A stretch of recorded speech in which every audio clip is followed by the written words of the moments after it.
Hi, thanks for joining this call. This is all about getting up to speed for the Musto Skiff World Championships coming up very soon this summer, July, Torbay, Lake Garda. It's an absolutely fantastic venue, but you don't need to know that. That's why you're here already. My name's Andy Rice. I'm a Musto Skiff sailor and a sailing journalist. And joining us for this call are three absolute experts. You couldn't ask for better experience and better insight. So we have the reigning world champion, Rick Peacock. We have the reigning UK national champion, Sam Pascoe. And we have three-time world champion in the Musto Skiff and also the current FIBA family national champion, Bruce Keen. So Rick, Sam and Bruce, thanks very much for joining us. Really looking forward to this call. Now I can see more people are coming in. Lake Garda, going to start with you, Rick. For those that haven't been there before, what makes Lake Garda special? Well, many things. I mean, it's probably one of the best places that I really enjoy sailing at. Great wind, pretty consistent wind with timing of the day. Very iconic with the mountains, very high either side. You can get really close to either shore and kind of have the mountain looking over you. Beautiful food, beautiful scenery. Yeah, it's just a fantastic place. Bruce, you won the World Championships last time the Musto Skiffs went there in 2015. That wasn't a typical one, was it? Just tell us what people consider to be a typical Lake Garda in terms of the wind conditions and what we actually experienced. Yeah, so from what I remember in the pre-Worlds, and I think maybe the day before as well, we got the kind of typical breeze, I can't remember the name, but essentially blowing from the south of the lake, so down at the river end, blowing down towards you, so you're essentially at the sailing upwind to the start line. And, typically what you would see when Garda's Garda in the summertime is it, you kind of launch and not much breeze, and then the breeze slowly builds and builds and builds on your way out to the race course, and then there's more breeze towards the cliffs. So what we were seeing then is, people coming off the start line, heading onto port immediately because we're on the river side, and then heading straight towards the cliffs. And it's literally like a conveyor belt. I was kind of the first time I've sailed Riva there, and I was astounded by, the first person getting towards the cliffs first was just extending and extending and extending. And then, tack. I think because on that side, there was the windsurf school. If you went a little bit too far, sometimes you got out of the wind completely. But then tacked, and the first one in there was the first one around the top mark. So that's what we kind of saw in the pre-Worlds, and I think the day before as well. Nice 15 to 22 knots. But then during the actual Worlds, we had a bit of everything. So light winds, breeze, but not the kind of typical just hit the cliffs. A bit of everything. Yeah, so it was more of a classic regatta where you actually had to use your brain, didn't you? Because in what we consider to be classic Garda conditions, if you don't already know it before day one, by the end of day one, you know the pattern, and you know that off the start line, you're probably either going to need to win the committee boat end and tack immediately onto port, or you attempt the port tack flyer. But it seems like, I don't know if it's climate change or if it was just unusual, but Garda, I don't think is as clockwork as it used to be, but I might be wrong about that. I don't know if any of you have a view about that. When we went there last year with the 5.0s, they said it wasn't as clockwork. We were lucky to have it with the 5.0s, but they said it's not as consistent as it has been. Right. And Sam, how many times have you sailed at Garda? How many times out of Riva? How many times out of Torbay? Probably about 3 or 4 out of each. So yeah. So we're out of Torbay. The last time the Musto Skiff Worlds were there in 2015, it was out of Riva. What do we need to know about Torbay? Torbay is a bit quieter town to certainly launch out of, and nice quiet town. And then you launch out the little marina and float out. So launching is a lot nicer. You never get any waves coming up the lake and straight up the launch ramp. and then when you get out, it's you're going to go left under the cliffs rather than right, and they're definitely not. You don't go right into the cliffs. I found it can be really quite light under the cliffs. And then coming downwind, it's really strange. You do go right into the cliffs, because if you come more than sort of 500-600 meters out from the cliffs, you just run out of wind completely. It's quite strange running down that side, I found in the past. So.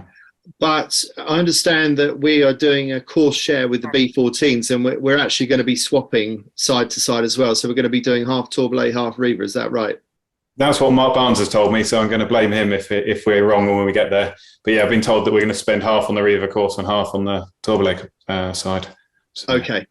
Now, it'd be useful to know, if you just want to drop into the chat box, anybody, how many times you've been to Garda.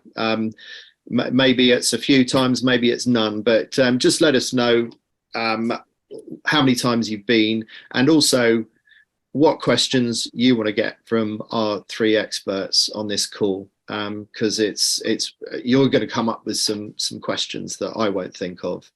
So anything at all, and that includes logistics of getting there. I don't know if hopefully you booked your accommodation already, but Garda is more expensive than it used to be. Everything is more expensive.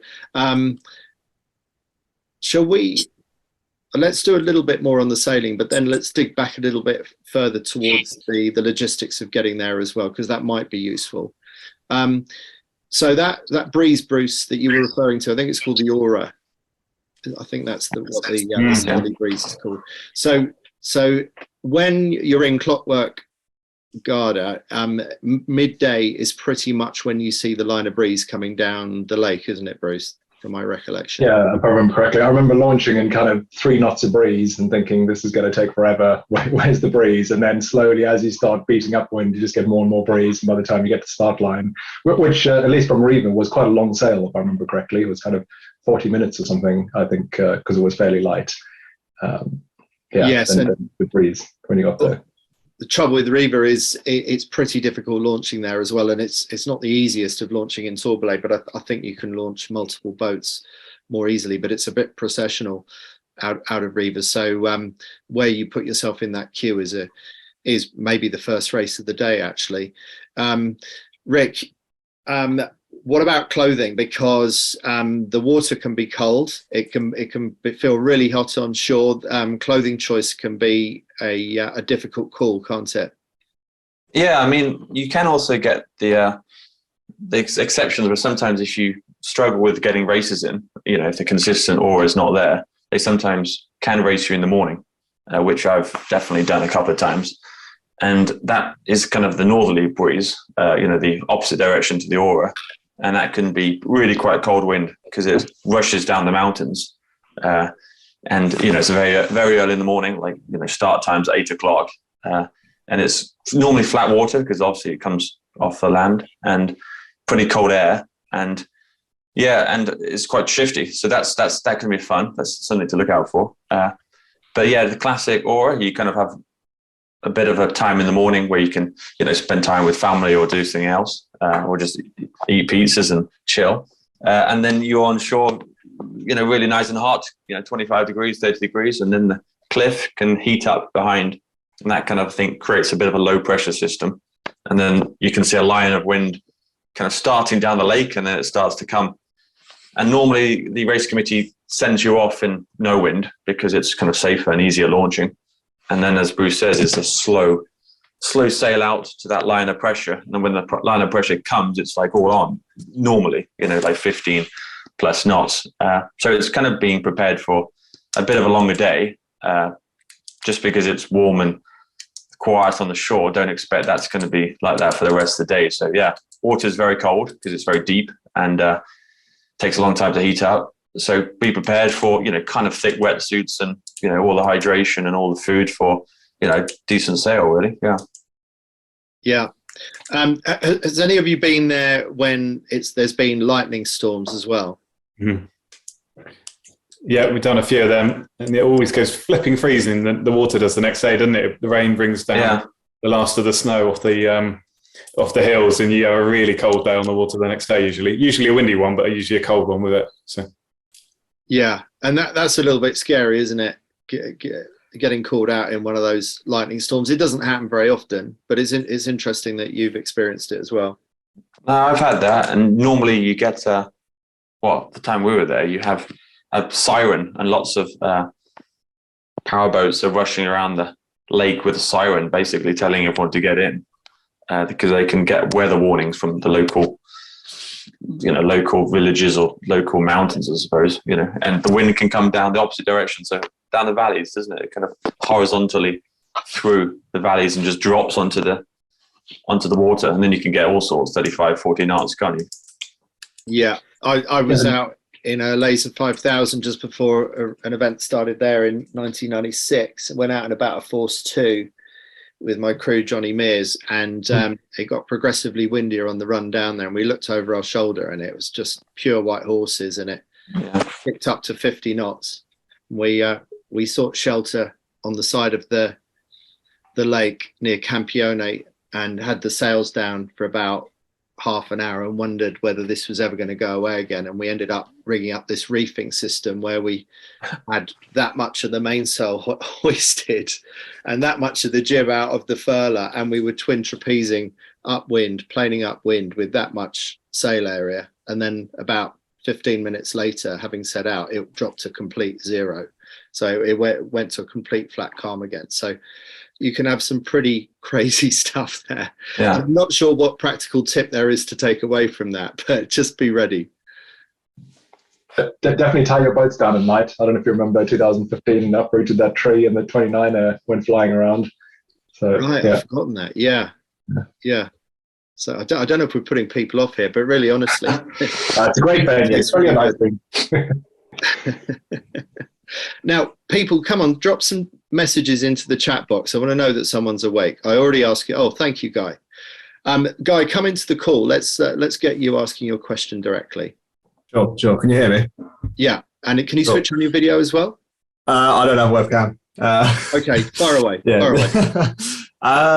So I've never sailed at Lake Garda. Obviously seen a lot of the hype around it. I guess it is a very well known venue. But yeah, is there a sort of area to focus on in regarding the venue that you would maybe choose as a priority in preparation? Obviously, it's well known for stronger winds, so is there a priority, or is it just sort of general training as normal? Now let us go to Bruce for that one to begin with. Yeah. So I think if it's not doing what it's supposed to do, then you've got to be prepared for everything. But if it is doing what it's supposed to do, then yeah, breezy. And then depending on which side of the lake you're sailing on, whether it's reeve or tourbalay, then being able to either win the pin or win the committee boat and get over to the cliffs. And that has then the effect that if you're on the reaver side, when you go around the top mark, you want to be able to, jibe pretty quickly or do a jibe set. So, just taking some things into account that if it is kind of the way it's supposed to be, you end up with a kind of biased racetrack, one side or the other. And of course, the race committee might do things like set it very pin biased if you're on the reaver side to try and force some boats to go down to pin end. So do you sometimes start on port and try and cross the fleet, or do you still start with committee boats? So some of those things make it a bit different to other places, that you've got to be prepared to be able to go fast into the corners if it's like that. But if it's not like that, then I think, the same as any other venue, you've got to be prepared for, 5 knots and looking for breeze and all the other things that you would do on a race course. Rick, what about you? Well, if you were doing these worlds, what would be your sort of ideal preparation?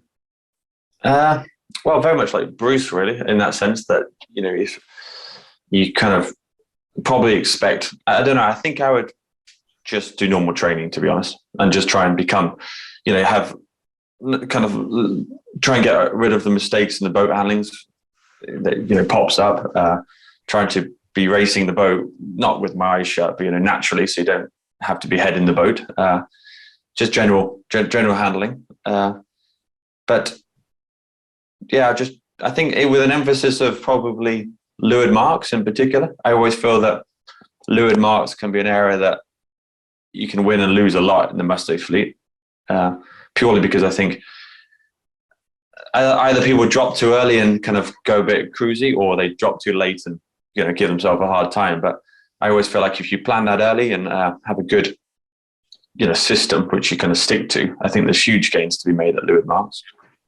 So I put some time into that. And like Bruce says about the starting, it is quite an interesting place to start in Garda. You can kind of get quite an aggressive starting strategy with all the boats at one end, to try and go head down to the cliff, for example. But sometimes it's probably worth just staying away from that mess and just trying to, keep your boat in one piece and setting clear lanes. Because I think people can get quite obsessed with going to one place, and then actually you lose quite a lot because you're in dirty air or you have a bad start. And occasionally you can end up having a little bit more space around you, get a little bit out of sync with the fleet, but sailing a clearer lane. So just a bit more boat handling practice, I think. Interesting.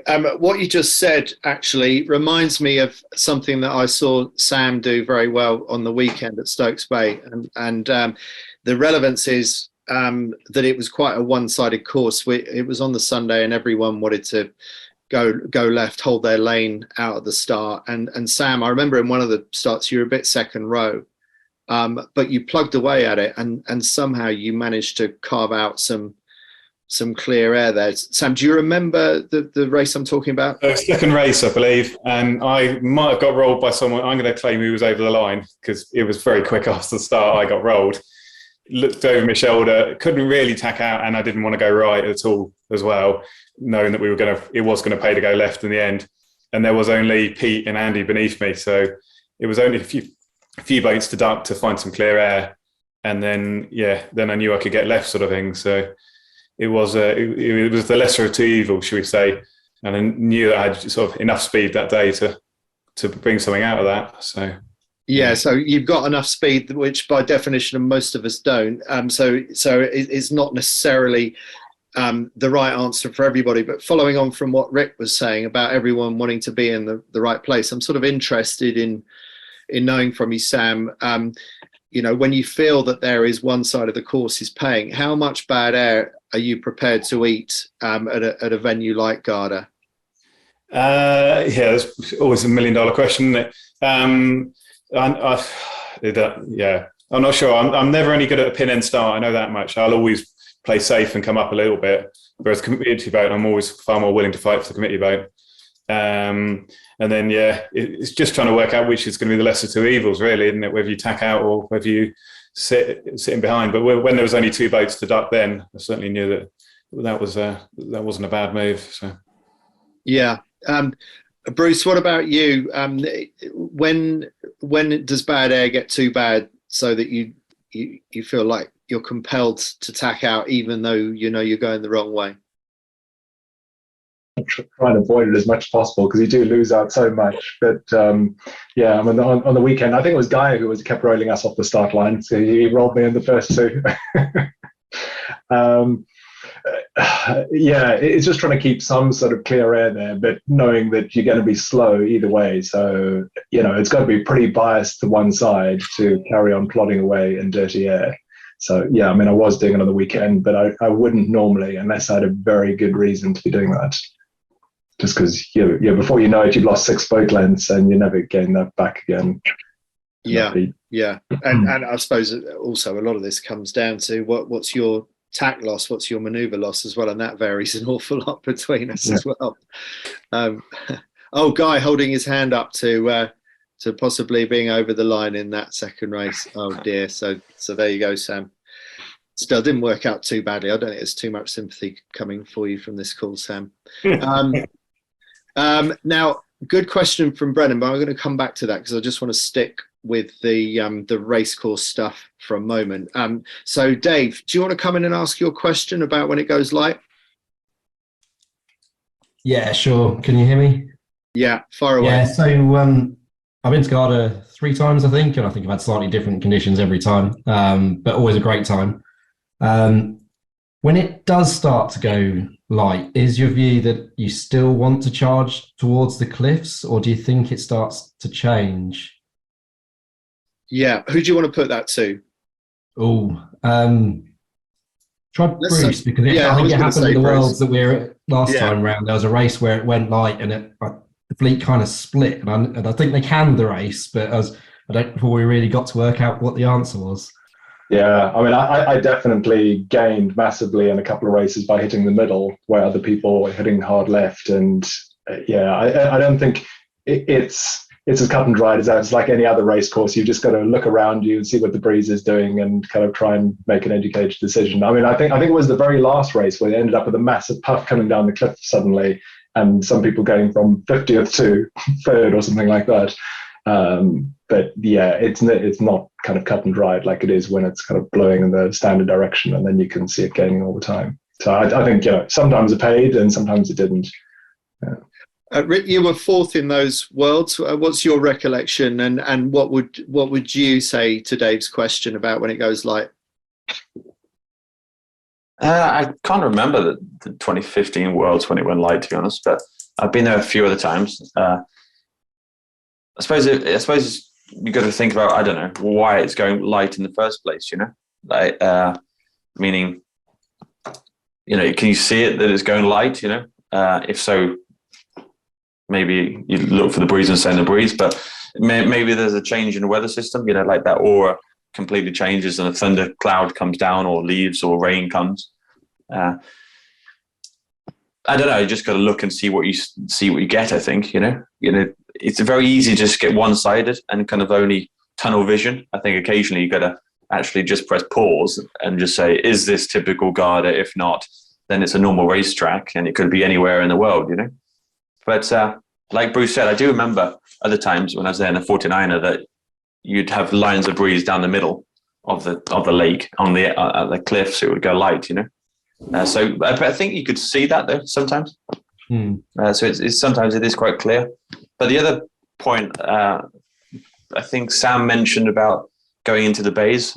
If you look at a map from Garda and actually look at the like kind of topography, you do get definite headlands and a little bays, and very much depending on where your race course is, you can sometimes kind of everyone can go to the left hypothetically and then get into a bay. So it's actually a wind shadow over there, and it might actually be best to aim for the headlands, which you sometimes can get, and then that headland gives a little bit more breeze around it, and then also your cliff gain as normal, So try and look at the map and see where the race course is. Yeah, very good point. And so when you realise you need to get your head out of the boat and you need to be looking around you, just give us an example of where your focus moves to, Rick, and what things you're looking for. Well, the quicker you can do it, I think the better chance you've got to recognise what's going on. I suppose, you've got to have a little alarm bell, maybe at every top mark or leeward mark, and ask yourself, is this the same as normal classic Garda, or has something changed? And maybe something's changed when you lose a lot of places or someone gains a lot of places from a kind of unconventional side of the beat, or down the run. So, ring the bell, think, oh shit, things have changed. Give yourself a little bit of time, trapeze a bit higher, look around, and get your eyes out of the boat. Yeah. Okay, that's great. Thank you. Now, Andy Whittle, I don't know if you were on the start of the call, but I think if you watch back through the recording, I feel like we've already addressed the general strategy about head for the cliffs. But by all means, keep on asking the questions. In the meantime, I'm going to come back to Brennan. Brennan, are you around to be able to come in and ask your question directly? Yeah. Thanks, Andy. I've actually forgotten what my question was. Oh yes. All right. So how far are we sailing away from the launching site at Torbole generally? Just because I'd hate to go there and invest all of this time and money and emotion into a Worlds, only to snap a tiller on day one or race one of a given day, and have to limp back for miles. Is it worth carrying a spare tiller extension strapped to your boom, or the inside of your boom, or to your sock, or what spares are worth carrying on the water or sending out on a rib potentially? Right, Rick. Sam. Let's start with you on that. You can start some extra gear that we don't already have. Yeah. So Tourmalet is quite close. In my memory is I don't know, quarter-hour sail at the very most sort of thing to the Tourmalet course. They're literally just above the line of windsurfers. The Riva course, it shouldn't be too bad either. That should just be a fetch across to the other side of the lake. And you miss all the no-wind zone in my memory of trying to launch out of Riva. So shouldn't be that far. I always have a tiller extension underneath my spinny bag. Touch wood, I've never actually snapped one, so I've never needed it. But Obvies in the past have chucked a load of tiller extensions on the committee boat, and I expect they'll do the same again. What other spares? I guess I've got a piece of rope on board, a roll of tape, and that's usually the limit of my spares. Mustos are relatively solid, aren't they? You don't normally do too much stuff like that. But I think you'll only miss one race if you have to go back in quickly to fix something. We shouldn't be that far away, basically. The only issue is you'll be on a downwind tow, so it'll be the drop sail if you have to be towed home. So. Yeah. Bruce, what about you? What advice for Brennan? I'd say just take enough water, because I do remember on the last day with not much wind, just being so hot, especially having to rock a boat back in again in no breeze. But it's kind of with the cold water, when the breeze is up, it can be cool, and then when there's not much breeze, the sun's out, it's really hot. So I think making sure you take enough at least for the beginning of the first start, I think would be a good idea. Otherwise, spares be the same as a take normally, which is not a lot. Do you have a spare tiller extension? No. Okay. And Rick, what about you? And any spares? I did take a tiller extension, spare one. Yeah, it didn't get in the way, so that was good. No, so I suppose it's just worth spending a bit of time before you even go to make sure that you don't, lose races through boat issues. Really, if that's your holiday and you invest all the time and money, then do as much as you can to try and have a bulletproof boat, Yeah. And I mean, not that I was carrying a spare tiller extension at the weekend, but I felt a bit exposed not having one. And then Dan Vincent did break one, and he had a spare on board and managed to carry on and at least finish that race. But I would say, even with what Sam has said, with it being relatively close to the Tourmalet shore, my advice, Brennan, would be to stick a spare under the sock, not in the boom. I put one in the boom, and then when the boom snapped, it snapped the tiller extension as well. And also, even when it doesn't snap and you need to get the spare out of the inside, you inevitably end up capsizing trying to get that thing out. And I've also had a spare up there where the shock cord snapped, and then the tiller extension slid down towards the mast, and every time I tacked, it bit off another 3 inches of the tiller extension. So I've pretty much made every mistake that you can with spare tiller extensions, but I would say having it under the sock is the way to go, and I'd strongly recommend it for, well, not just for Garda, but for any event that we do, actually. Right. Any more questions to come in? Please do drop them into the chat box. I'm sure there's a lot more that we should be covering. But let's talk about logistics, because getting to an event in Europe has become a lot more complicated and a lot more expensive in recent years. Rick, you are coach for the Dutch, so I don't know how much you know about this, because you're resident in the Netherlands. You probably don't have to deal with the stuff getting across the channel that often, but have you got any comments, observations, advice on all that kind of stuff?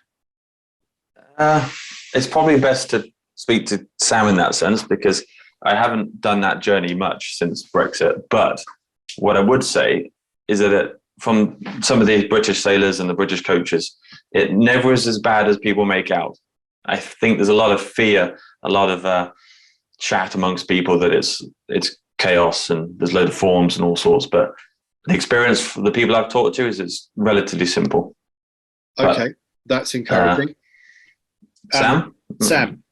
So we all went there with the 5-0s last year. We were 2 people in the entire year. I heard 1 with 14 and 5-0 got stung to pay the VAT, and no one else had any problems at all. So I'm certainly going to risk it this year out of Carno. I'm taking 3 boats with the family in the car, sort of thing. So I'm going to try and risk it without a carnet and see how I do on that. Hope it was simple enough for us to go through. So I'm not in a logoed van, thankfully, so we should be all right, I'm hoping. So. Okay, so logoed vans do sort of make you more of a target, I suppose. Yeah, that's obvious now that you say it. So. What about routes across the channel, things like that? Any advice on that? Should it be Dover Calais, or are some of the other routes better than that? I've done the cheapest Dover Calais Irish ferries I could find for 400 quid with the van and a triple trailer sort of thing. I found up to 700 quid for the same trip with, I think that was P&O or something. But yeah, that's literally going out Thursday lunchtime in the hope that I'll be there Friday morning sort of thing is my plan. Sort of drive overnight on the Thursday night and be ready for the launch on the practice race day, basically. So. Okay, great. Now, as Dave points out, the event page on the class website has some guidance that the International Committee has put together. So that is good to know, and must go and look at that. Got a couple of questions from Andy and from Brennan about what is the best route. I'm going to go back to you for that, Sam. I've always done Belgium, Luxembourg, and basically following the French border, but on the Germany side, just to cut out the tolls and dropping down through Austria. When I did the French route once and seemed to pay a right fortune in tolls. So yeah, I'm going to the route I always do, which is sort of basically through Germany and drop down through Austria into Italy. So. Okay. And is there much difference in overall time doing one or the other?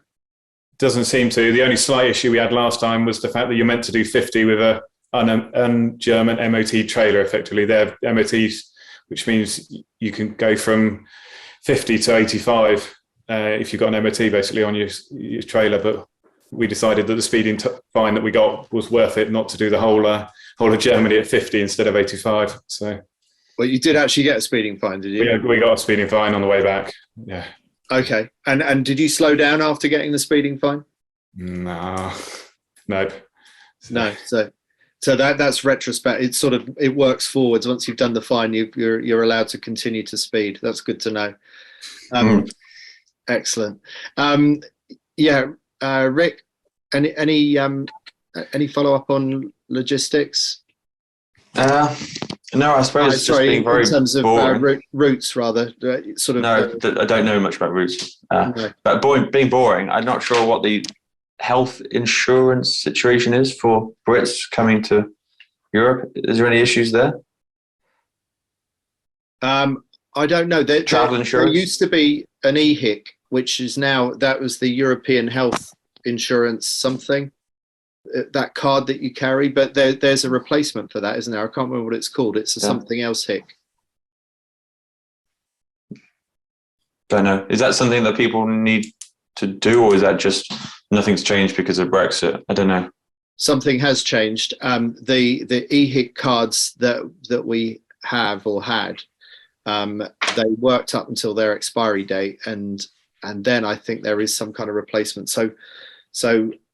Yeah, it's a good reminder to look up if you look up on Google EHIC, EHIC replacement, and see what is available. But that is worth exploring, and then possibly to make sure that your own travel insurance and health insurance is up to date, and also to make sure that your boat insurance covers you for racing in Europe as well.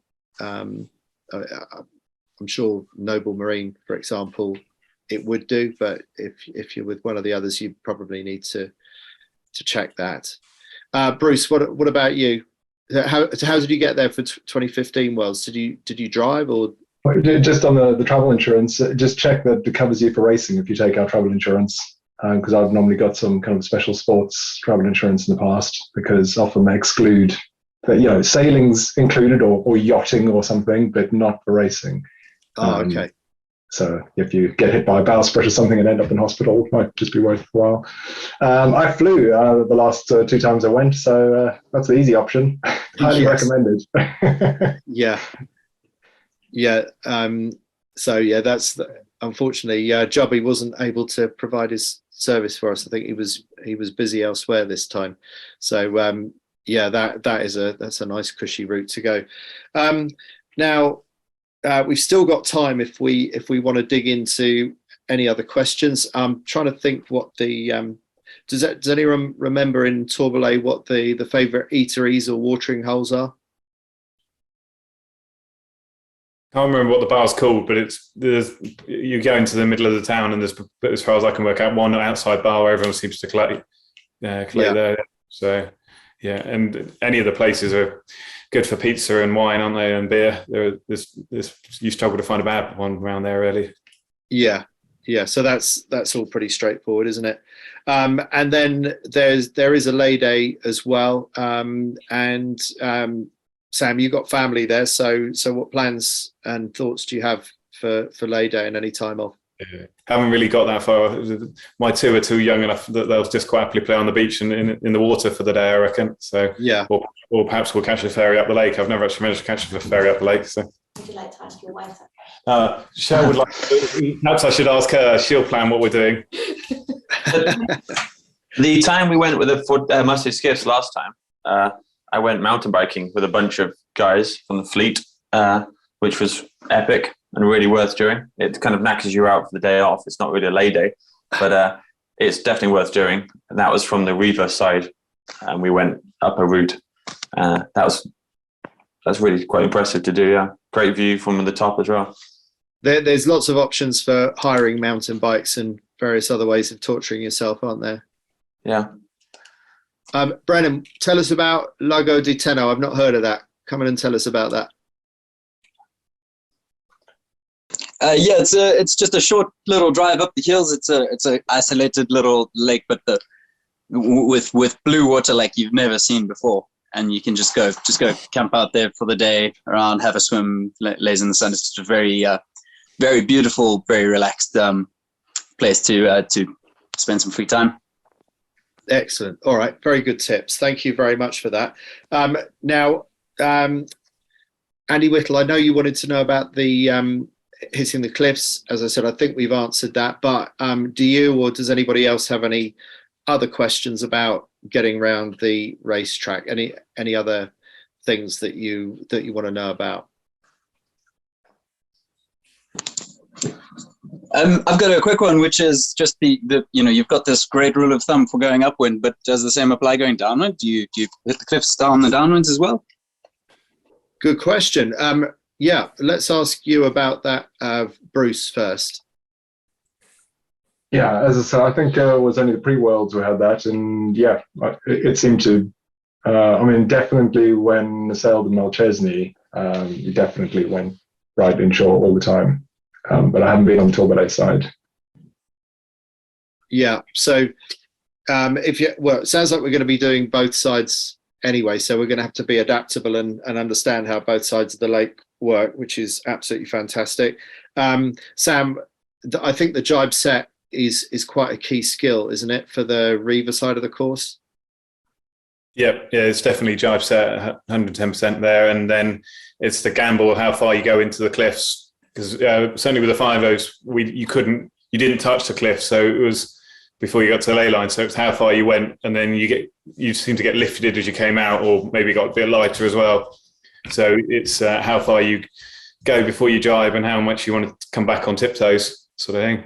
And then the Tourmalet side, as I said earlier, is a really funny one. You get these gusts that sort of thump down that side, and if you go out at sort of 500-600 meters, it can be a lot lighter. So if we're on that side, it could be 3 or 4 jibes back into the cliff, sort of thing, and come out, and you get hugely lifted up as you come out of that one, trying to get to the leeward ley line. Sort of thing. Gets a lot lighter and big lifters as you come out on the Tourmalet side. Okay, good to know. Rick, what about you? Any comments on that?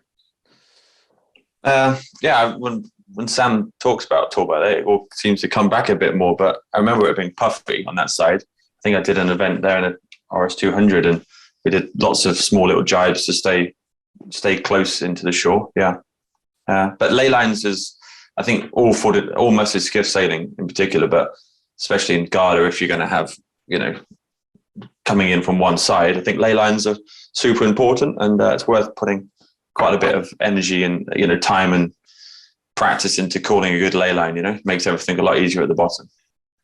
And maybe practicing your one sail reaches for when you overcook a ley line as well. Just don't do it. Just don't do it.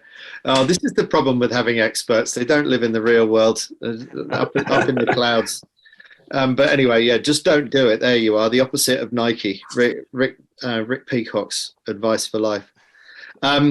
Right, Dave, you've got a couple of interesting questions.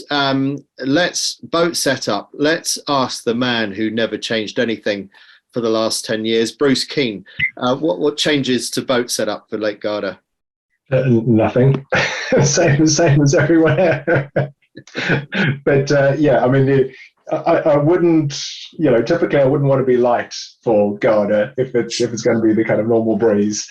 So I guess if you can control your weight a bit, then staying in the kind of 85 kilos, somewhere around there, would be good. I wouldn't want to try and win at kind of 75 kilos, assuming it's at least a few of the days it's going to do what it's supposed to. So I guess that would be the only kind of setup, if you like. Otherwise, I keep everything the same anyway. Okay, good. And just remind us, what are your basic settings? I can't remember the rake. I have to look at the website. I haven't changed it for a while, but otherwise 11 on the inners and kind of 28, 30 on the outers. What's it, 7 to 70 or something like that? I would need to go and check. Right. But it is still on the website and won't have changed. No, I haven't changed it in years. Yeah.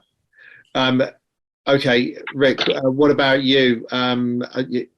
Especially for the fact that you've done most of your training away from the fleet, and then you came and won the Worlds last year. What are your standard settings, and how much do you vary off the standard settings? Well, the more I speak to Peter Greenhow, the more I mess around with my settings, because he seems to be changing all the times. But I don't know. I mean, I haven't sailed the boat since the Worlds, really, but I was trying to go tighter and tighter on the shrouds and playing with the lowers just for fun, really.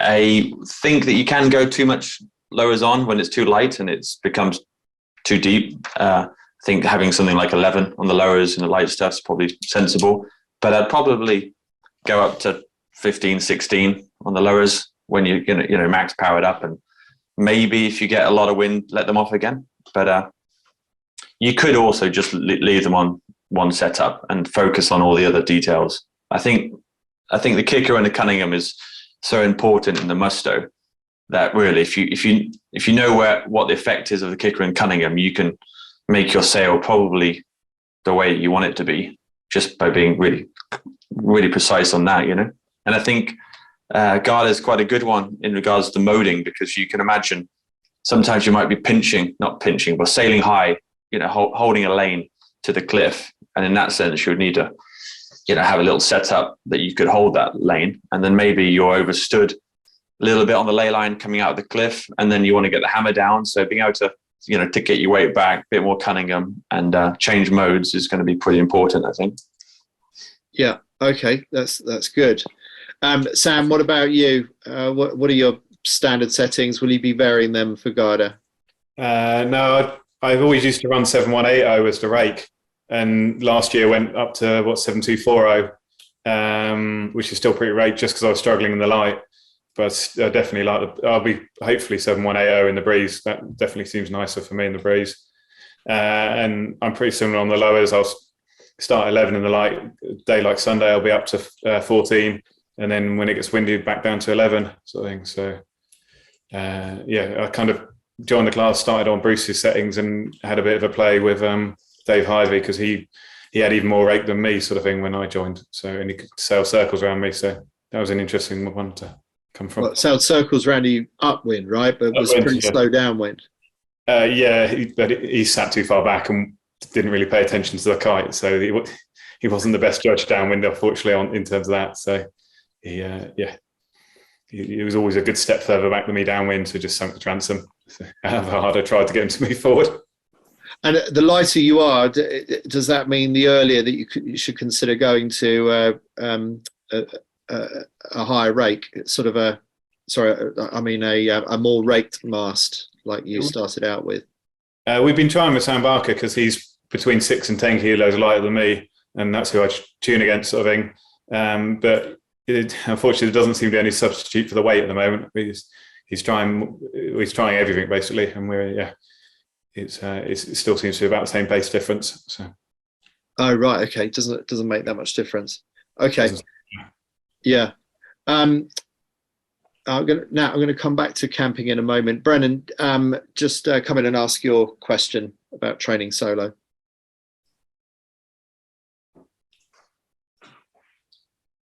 Unless Brennan's not there. In this case. Oh. Yeah, I'm here. Sorry, I've just had to step outside of the house. No worries. Yeah, so it's just a question revolving around kind of solo training when you don't have other boats to gauge yourself on. What do you sort of tend to focus on, and how do you know that you're doing doing the right things and performing well?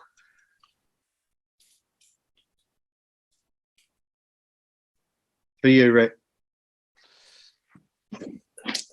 I think that it's club racing's brilliant, and I really miss club racing.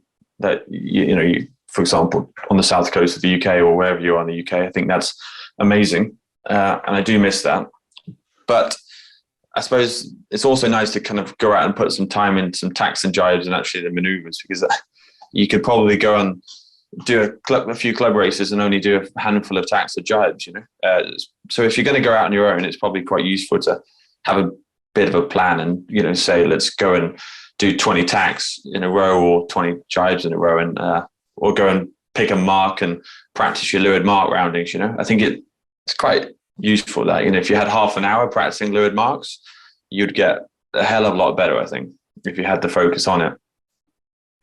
And it's quite rewarding as well. So I had a little clock on the boom, and I would kind of go upwind and tack every 30 seconds. And then when you've got that routine going and it's, you're not making too many mistakes, then try and tack every 20 seconds and see how far you can push it. Because I think the big difference between sailing on your own or sailing in a fleet is that as soon as you get to the fleet, I had a lot that you don't panic, but it all seems to come a bit quicker than you're used to in the training. So you've got to create a little bit of pressure, a little bit of intensity, just so it feels more normal when you race around other boats. Yeah, sounds super sensible. Brennan, anything else you want to know on that topic? No, so that pretty much covers it. One of the things I thought of as worthwhile is, investing in a speed puck or something like that, just to so you have an idea of your, I don't want to say your polars, but just your upwind boat speed for certain wind ranges. Does anyone else on the panel utilize something like that? I'm a big fan of the speed puck. I'm only a year in or so of using one, but it definitely helps with a quick bit of you come around the leeward mark or whatever and know what mode you should be in, what's going on. So it's definitely been helping, or you feel you're going slow and look at it and you realise you are, sort of thing. So yeah. So it's quite motivating, is it, to sort of make you realise that there's a number that you were hitting and that you're not now hitting that. It's sort of it's sort of a visual reminder that you're not quite where you should be. Yeah, you're stuffing it, or you're not we're not working hard enough, sort of thing. So. Yeah. Okay. I think a GoPro can also be quite useful, stuck in the back or anywhere on mast. Yes, I've noticed things before that, for example, when I went through tacks, I did something strange with the tiller, just kind of wiggled the rudder, which obviously isn't fast, which I'd never noticed before until you kind of look back at it. So, something mounted on the transom, or, where you can get the horizon, so you can see how much heel you've got in the boat. All those things you can kind of look at afterwards and try and improve if you're sailing by yourself. Starting practice is one you can do, just holding position. That's, you can spend a lot of time working on that, which, for Garda could be important for pin ends or committee boats. So making sure you've got really good boat handling for that. So I think there's plenty you can do by yourself. Yeah, I think you're right. It's really easy not to focus on the slow boat handling. But I think, for example, Andy Tarberton's going to be very hard to beat for the committee boat end of the line at Garda. I mean, he seems to have an invisible jib on his Musto Skiff. His level of boat control is absolutely phenomenal. But how many of us actually take time out to practice that? Because we always think tacks and jibes, and Rick has also pointed out leeward mark roundings, and then you add in things like slow boat handling as well, and that could be one of the critical skills for doing well at Garda, I would have thought. Now, Dave, I realise I missed one of your questions about judging ley lines. Can I get you in to tell us how you judge ley lines, and then maybe we can hear from the others? Often by where the group of capsized boats are in front of them. But it's definitely a weakness of mine, because I do often find I overstand and end up having to drop and reach back in. I think it does vary a bit. Light to windy, in lighter conditions, it's almost straight across the racks. But when it's windy, I find it harder. So yeah, curious as to how the panel judge it. Right, Rick, let's start with you. Well, I think the comment about the windy bit, when there's capsized boats, I mean, it's a Musto Skiff like any other fast boat. You're going to get lots of capsizes, and you're probably going to capsize as well yourself. So you might as well capsize before the ley line than after the ley line. So, if you just had that in your head the whole time, that you're just not even going to look for the ley line. You just know you're going to jibe before everyone else, Because if those conditions where it's windy, it's hard enough to sail the boat anyway. So if you're looking for the ley line, you're probably going to be too late. So you just don't look for the ley line on the windy stuff. Just jibe early. And then if you're going to capsize, you're going to capsize whatever. But at least you've got that mentality of full concentration on the jibe but forget the ley line. That's what I'd say for the windy stuff. And I suppose all the other ley lines, you can try and have a mark down to leeward of the boat. So as long as you trapeze in similar positions, you can have, I forget where it is, but like main sheet block or front of the wing or halfway along the wing, or some relative mark that you can keep checking. But I do also remember back in the day when I did sail 49ers, that we had a really long ley line to call, and on the first lap, if you judge a good ley line, you can kind of look through the leeward marks and kind of have a transit on the shore, which was like a pink house or something. So then the next leg, if you were going to judge a ley line, that your transit's the pink house, But it's only certain times that you can be lucky that you get a transit.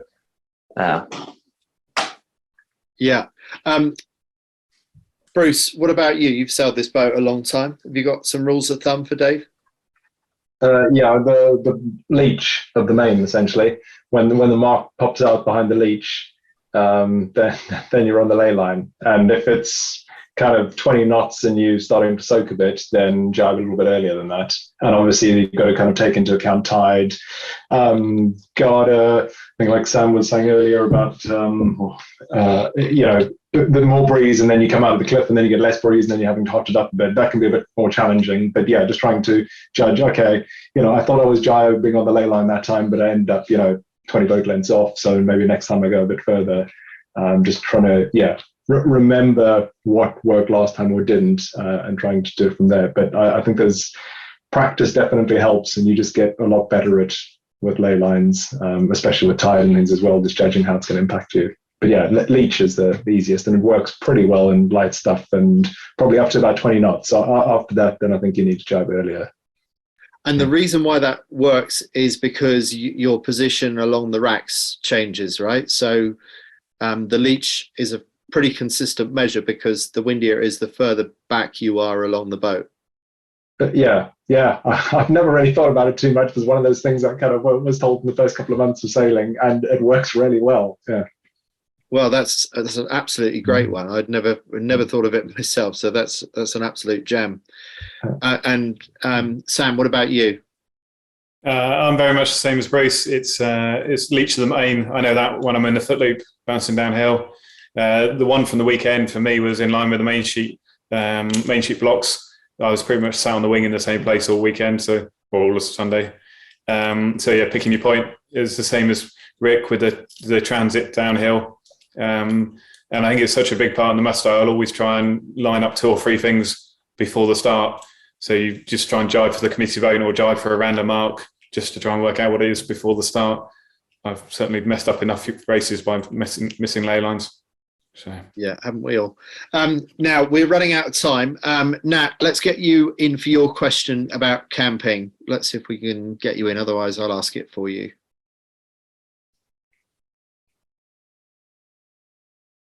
So, how is camping organised in Torbay? Does anyone know the answer to that? Doesn't need to be one of our 3 experts. Anyone else know? no, afraid not. I did camp there once, but it was ages ago. And I do believe there's a campsite on Torbalay's side, but it was, I think it's a bike ride away, more north, not along the water side, but more north into the bit more the flatter land, Yeah. Okay. All right. Well, maybe we don't have that knowledge on the call.